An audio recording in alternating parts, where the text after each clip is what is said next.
ఇప్పుడు ఒక ఇరకాటంలో పెట్టే క్వశ్చన్ ఇస్తాను. ముగ్గురు అందాల భామల్లో మీ ఫేవరెట్ అండ్ మీ బెస్ట్ కోస్టార్ ఎవరని మీరు అనుకుంటున్నారు? నాకు ఫేవరెట్ అని చెప్తే నాకు ఫస్ట్ ఆఫ్ ఆల్ ఏ ముగ్గురు మీరు చెప్పండి, అప్పుడు మీ క్విజ్ అనమాట. అంటే ఎక్కువ నేను యాక్ట్ చేసింది విజయశాంతి గారు. నెక్స్ట్ దాని తర్వాత భానుప్రియ. వీళ్ళిద్దరితో ఎక్కువ చేశారు కాబట్టి హూ ఇస్ యువర్? నాకు విజయశాంతి ఇస్ మోర్ ఫేవరెట్. ఎందుకంటే chemistry between both of us and మేము యాక్చువల్లీ ఆల్మోస్ట్ ఆల్ కెరియర్ కూడా వీ స్టార్టెడ్ టుగెదర్. సో తర్వాత నేటి భారతంలో బోత్ కేమ్ టు స్టార్డమ్ అనమాట. ఇప్పుడు మేము మెయిన్గా నేను అనుకోవడం అండి ఆ పేర్ హిట్ అవడానికి రీజన్ ఏంటంటే the performance between both of us అండి.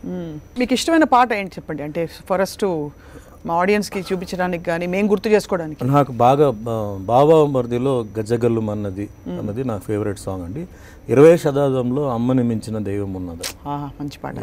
అండ్ ఫస్ట్ పిక్చర్ ఎప్పుడూ మర్చిపోకూడదు తరంగిణి సినిమాలో తరంగిణి ఓ తరంగిణి అనేది ఇది ఫేవరెట్ సాంగ్స్ అండి.